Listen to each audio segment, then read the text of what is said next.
Hello, আসসালামু আলাইকুম। সবাই কেমন আছেন? জানি সবাই ভালো আছেন এবং ভালো থাকবেন, দোয়া করি। তারপর নিয়ে আসলাম সবজি বাগানে সবজি দেখানোর উদ্দেশ্যে।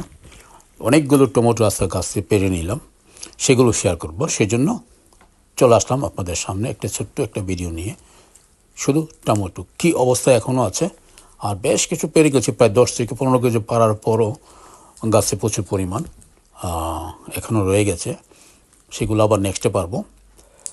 তবে এখন যদি না পারি তাহলে সমস্যা হবে কি, এখন যে ঠান্ডা পড়ে শেষ ঠান্ডায় টমেটোগুলো কালারগুলো গ্রিন কালার থেকে ব্ল্যাক কালার হয়ে যাবে, তখন আর খাওয়ার উপযুক্ত হবে না। সেই জন্য এখন কাঁচাগুলি মোটামুটি যেগুলি বড় হয়েছে সেগুলো আমি পেরে নিলাম, আর যেগুলো রয়ে গেছে সেগুলো ছোটো, সেগুলো আরও বড় হবে। যখন সেগুলো একটু বড় হবে 4-5 দিন পর আবার আগামী সপ্তাহের দিকে আবার কিছু পেরে নিব, তারপর দেখা যাক কী হয় না হয়।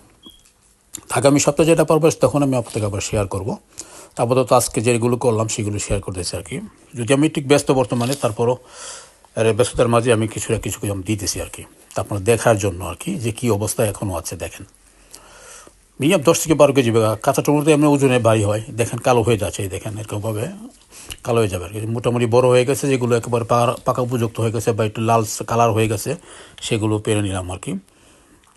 আর যেগুলো আর ছোটো সেগুলো রয়ে গেছে, সেগুলো আরও বড় হবে, কিন্তু গাছ মরবে না, গাছ থাকবে ডিসেম্বর পর্যন্ত। তবে কাঁচামরিচ গাছে প্রচুর পরিমাণ কাঁচামরিচ আছে, বেগুনও আছে, সেগুলো আমি দেখাবো ইনশাল্লাহ। বেগুন গাছও থাকবে ডিসেম্বর পর্যন্ত, সমস্যা হবে না, বেগুন আসতেই থাকবে। তারপর দেখা যাক কী হয়, বরফ না পড়াক পর্যন্ত গাছ মরবে না আর কি। এই ছিল আজকের বেশ কিছু পেরে নিলাম গাছ থেকে, সেগুলো দেখানোর উদ্দেশ্যে আপনাদের সামনে চলে আসলাম।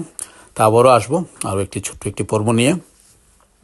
এখন একটু ব্যস্ত আছি, সেজন্য পর্বগুলো একটু ছোটো ছোটো করতেছি দেখার সুবিধার্থে। তারপর আমি আপনাদের সাথে থাকার চেষ্টা করতেছি আর কি। তো ভালো থাকবেন, আল্লাহ হাফেজ।